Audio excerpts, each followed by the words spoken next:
I'm Ashwin Sedkar, and you're listening to Help Me, I'm a Comedian, where we ask a comedian to share some pain from their life, an issue that you might be able to relate to, and we work through it with a therapist.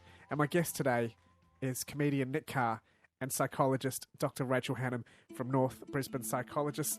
Hello to you both. Hey Ashwin, how you going? Hi Ashwin. Can you start by telling us your story? I may be in danger of being a drunk. Got a long family history of a lot of people drinking quite heavily, and yeah, I'm starting to worry that it's tipping the other way. I've gone too far. Okay. It's not just a fun party guy anymore. But you've had some incidents with your family in the past as well. When I was about 13, we went on, all the men in our family, like all my uncles and my dad and stuff, we all went on this houseboat for a weekend away fishing, you know. And it was one of those things where Mum wasn't really sure whether I should be going or not, but I was like, yeah, it'll be fine. And there was, you know, because they were drinking or whatever, it was mostly pretty good, but there was one afternoon where a couple of uncles that had a bit in them. I think it started with, we were just joking around, we'd caught all these soldier crabs during the day, and then they threw a couple of them down the back of my pants, funny prank. I don't know, it was fine. Yeah. And then to get them back, I locked them outside, and I was sitting inside, and it started to rain, and they wanted to come in, and I was like, sucked in, giving a finger, like just joking around. It was all fun. You put crabs in my pants. Yeah. Bit of to and fro. And then one of them in particular, and it's uncle who, he's not necessarily one of the biggest drinkers in our family, so this was what sort of made it a bit weird. It was just, and he's quite a big muscular man, like he's very fit, like very, very strong. And at 13, I was not a very big boy. I was quite small, and he lost his mind. Like he just was so mad. And he's not normally like that. He's normally a pretty cool sort of guy, like pretty chill. It was the alcohol. Yeah, it was just, and it changed him. And he just flipped out. And I remember, like, he pretty much kicked the door in. Oh. And I was like, I'm in a lot of trouble. And it wasn't until sort of got in the room and there was, you know, like I really thought I was going to get hurt. And then it wasn't until he got in the room and there was a couple of my other uncles and my dad around. And they're like, are you really going to do this, Billy? You got to beat up on a 13-year-old kid? But, and he's not normally like that. And I've never seen him like that again or anything. So, yes. But it was just one of those things when I was a kid, it really sort of sunk in, like, oh, this really, he was completely out of character for him. Do you remember how that was for you? How that felt? Yeah, it was really scary. And it sort of really, because, you know, we had a really close family. Like Mum has a lot of brothers and sisters, and we were a really close family. We used to spend a lot of time together. And just for that, it was that one time where, you know, you always feel safe and like, oh, these are the people I can trust, you know. And there's that one time where you're like, oh, maybe it's not as safe and secure as I thought it was. And it was all over in a couple of seconds, and nothing actually happened from it. Like I didn't get hurt, and he calmed down, and then it was fine. Like the rest of the trip was great. It was a shock, though. Yeah. That's why you remember it. And at that age, you were old enough to realise that this was the alcohol that was talking, so to speak.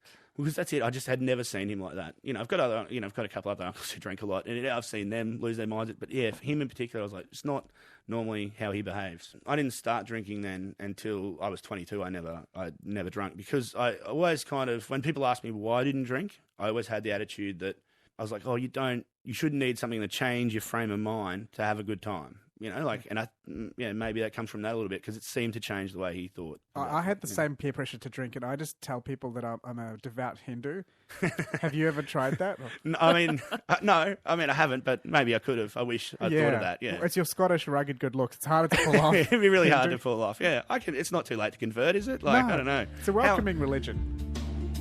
Something that comes up in my work quite often with people, and it's not always the main presenting issue that people come to see me as a psychologist about, but then it comes out in the course of therapy that, you know, either the person relies more on alcohol more than they'd like to, or someone in their family or their spouse, or, you know, really uses alcohol as a coping mechanism. And I just reflect quite often on our culture, how it's just such a boozy culture that we live in. Yeah. It's everywhere. It's legal. It's a very tricky thing because it's so easy, you know, to use alcohol as a mechanism for feeling better, for coping with stress. When I started to drink, it was just because, you know, I was 20, you know, in my early 20s, sort of going out with, you know, a group of people, go downtown, and it seemed to always be an issue that I wasn't drinking. Like for everybody, it seemed to always put me on the out. Like people always like, why aren't you? And a lot of my friends now say that I was really preachy about it, but I don't really remember ever being that. Like I didn't care. It's part of our culture. Yeah, you've got to drink. Yeah, that's it. Especially when you're young. Well, that's it. I don't remember ever saying you guys shouldn't drink, but they always felt like I was lecturing them somehow. But you know, it was really just a matter of I just didn't want to do it then. And so eventually you sort of give in because you don't want to be the one that weirdo, especially with girls. Girls always seem to be, when you're the guy there not drinking, I always got the impression they thought I had some sort of ulterior motive. Nick, one thing I've noticed about you is that you are so friendly. You're in the comedy scene. You've got connections with podcasters down in Melbourne. You just seem to interact with people really well. Yeah. Has alcohol played a part in that, in building bonds with people? It's one of the things I love about comedy the most I love doing the gigs, but is just the post-show sort of debrief where you have a couple of beers, you meet a lot of people, and you just chat. Your words were, I'm worried I'm becoming a drunk. Is that right? It's one of those things people often comment like, if I'm having beer, I'm always the guy at shows having a couple. Like, at shows I don't ever get too legless, but I'm always have a couple sort of thing. And it's one of those things, if I'm not having a drink or something like that, people do comment. They go, "Oh, what's going on here?" It's all of a sudden it's a weird thing that I'm not having beers. So. I don't know if you've seen those Queensland Health, billboards. I think they're not up anymore. But a woman about my age with a glass of wine, and the question is, what is your relationship with alcohol? Yeah. And I actually thought that was a great public education visual and a question. What is your relationship with alcohol? Because I've had clients say, alcohol's like my best friend. I can just rely on alcohol. It's always going to have the same effect. Yeah. It's utterly predictable, provides comfort and soothing like better than any of my friends could. Yeah. And so their relationship with alcohol is like a friend. And then folk I've worked with who've quit alcohol and gone completely sober had to kind of grieve. There's a grieving. I've lost my best friend. Yeah, you lose a big part of your life. I rely on it for comedy, definitely. Like I feel like I definitely have a couple before I go on so that I feel a bit loose and to take the edge off. I feel like if I go on stage and I haven't had a couple of beers, I am too much in my head and I'm too nervous about what's going on and thinking, whereas I need to dull that a little bit so I just feel a bit looser and I just don't care. Well, it does lower your anxiety chemically, in your body. Gives you a bit of dopamine, brings down the adrenaline, lowers your inhibitions. What happens now is after the show, I'll keep going. And then, and that's where it gets. That's where it gets a bit not so good. Nothing really bad ever happens. Like I'm not the sort of person that I don't drink and then I don't make it anybody else's issue.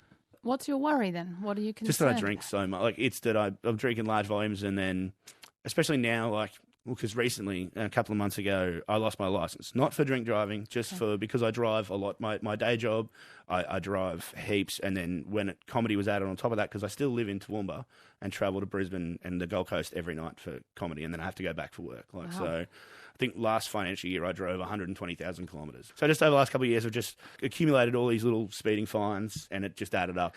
In a way, that's made it a little bit worse because back when I was driving, I could only have one or two, and that was it because I had to drive home. Now, there's no limit, and especially if there's free drinks at the gig or something like that, then I can just keep going until I hit the bus. I suppose lately too, I have been feeling a bit, more not. I wouldn't go so far as to say depressed, but I'm probably not as upbeat as I have been lately, and I'm starting to wonder whether that is just because every night. Whether that's the sort of after effect, like you're happy at the time. Well, see, in terms of drugs, right, there's different classes of drugs, and alcohol is classed as a depressant, which is weird because it actually can make you feel pretty happy at the time. The depressant effect is usually the next day. It's starting to be a thing where I'm like, is this a problem? The other thing is now, the thing that is worrying me a little bit is that I am having huge nights and then functioning quite well. Like last night, we were out till... We did a show in Toowoomba. I was drinking there, had free beers at the venue. We kept going. We had a bunch of drinks afterwards. I think I got home at about, it was about 2:30, 3 o'clock or something.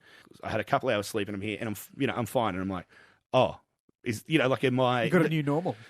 Another sort of fairly big influence on me, I think, is that I used to work with this guy. He trained me to do the job I do now. And he was a functional alcoholic. He's sober now because he got to a point with his health where the doctor literally said to him, if you keep drinking, you will be dead in 3 months. Like that was that sort of grim. And he was a man who, I think he had a couple of failed marriages beforehand, but he was just living alone with his mother that he was looking after. And I think, he was a bit of a lonely guy. And so I spent a lot of time with him outside that as well. And so as soon as it would hit 5 p.m. and we'd finish the job, he'd be on the beers and he'd drink non-stop until 11 at night. And then he'd be right for work the next day. And he was like that every day. And then all weekend, as soon as 5 o'clock on a Friday, he'd be drinking until Monday. That's real addiction, isn't it? You know, yeah. that's... addiction is defined as having a very diminished sense of choice or control over it. So it's the cravings, the sense of I have to have it. I have to have it to cope. That was the thing I noticed about him always, that he could drink like that and then get up the next day and be fine. And that's one thing now that's tipping me off. That, mate, it's like if I can drink till 2 a.m. and then get up after 4 hours sleep and function, it's like, oh, maybe it's starting to get to that point for me as well. I don't know. Imagine not drinking. Imagine you gave up completely. It does scare me trying. And I have given up for a couple of weeks before and stuff, but it's like a big thing. Like I have to really, takes a lot of my energy to focus on it. Like, what worries you? What's the fear when you think about not drinking at all? Comedy-wise, it's that I won't be as funny. And that's something like I don't want to be that guy who can only be funny when he's been drinking, but... There's always marijuana. That's also true. Thanks, Ashwin. No, but some comics do that. Not advocating that this is the ABC, but people do often take some kind of substance, do they? To be fair, I have tried comedy on marijuana, and how was it? Makes me worse. Does I it? just don't know what I've said and what I haven't, and I'm constantly worried I'm not making sense. Yeah, and I'm pretty sure I'm not making. It's not. Yeah, it's not for me. I know some comics do it, and they're still fine. Like they're sharp as.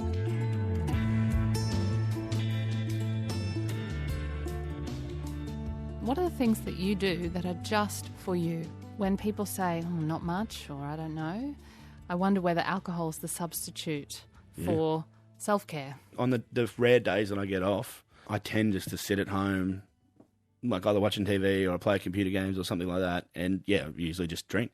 You know, I'm not drinking heavily, but it'll just be, that's what I do for the day, just because that's the only real downtime I get. Do you have any friends that don't drink alcohol? Not really, no. They all drink, but to a much lesser extent, because they're all in like long-term serious relationships. They're all settling down. They're all getting married. So now what'll happen, we'll go out for dinner on a Friday night or something like that, and there'll be a lot of talk about, oh, let's get loose, but then they'll all be wrapped up and gone home by midnight, and then I end up staying out by myself. What scares you about the idea of not drinking? I suppose going back to being that person that's everyone feels weird to be around.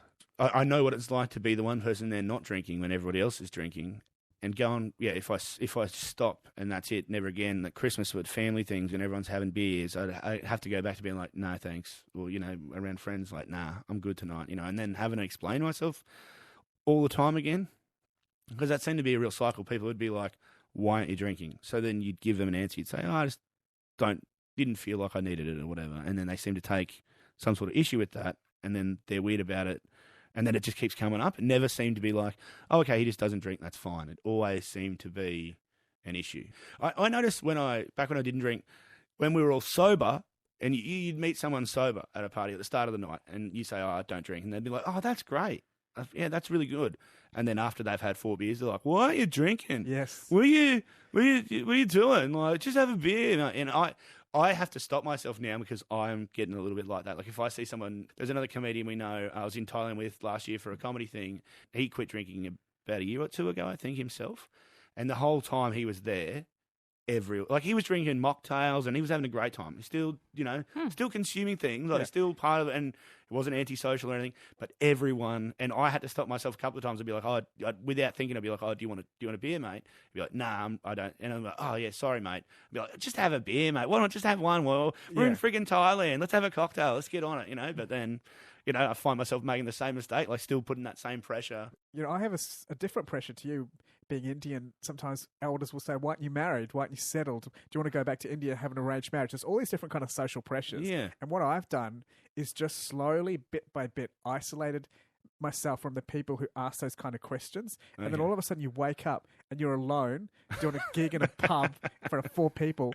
And that's your solo life now. That's it, yeah. And do you think if you didn't drink and you're getting all this pressure, it would make you, like you said, more lonely? That is something I'm finding with comedy. It is a bit of a lonely life to start with. And then if you do that, like if you go home at the end of the night because you don't want to drink and you don't want to deal with all the comics asking not to drink, then you don't even have the other comics then. You're just going home alone. When you're asking about what I'm afraid about with giving up, it would take a complete restructuring of my life, I think, to do it. Because I'm really enjoying doing comedy, but I think I need to maybe tone that. I feel like I'd need to tone that back and not be at the pub every night. From a self-control point of view, if it's always going to be there every night, if you're always at the pub, always watching other people drink, it's so hard to not get amongst it, get involved. People say we need alcohol, but there's so many countries where people don't drink and they have so many other things that they do with their time. It's not a human need, is it? We've just told ourselves that it is, and we watch our parents and we assume it is. It's a huge part of this culture, but like you said, it's not a huge part of every culture. Nick, where are you planning to go with your career and your life? And do you think alcohol will still be a big part of that future? Yeah, that's a genuine worry with comedy because, as I said, I'll always be around. We're always in pubs and clubs. We're always going to be around it. But I'm hoping that, like, if I get to a point in comedy where I can be making a living off it, I can, like you said, ditch work and then have free time to do all the other things I need to do that I think would make me feel a bit healthier and a bit better and not maybe need it. Like if I had an hour or two to exercise every day, like I'd love to, because I'm not a person who's like, ugh, exercise, that's gross. Like, I really enjoyed, especially the Muay Thai and the active stuff. I really, really enjoyed it. Yeah. But I just need time to do it. So if I had 2 hours or something at the start of every day, then I think that would really help. But I'm, it's like in comedy, Ashwin, I've only been doing it 2 years. I'm still a long way off grinding. That. So, yeah, you're still grinding your way up to it. So, what do they reckon, 5 to 10 or something like that till you can make a living off it? So I've still got a few years to go. At some point, though, you just have to choose to make exercise a priority somehow. Comedian Nick Carr and psychologist Dr. Rachel Hannon from North Brisbane Psychologists. Thanks for coming in. Thanks, Ashwin. Cheers.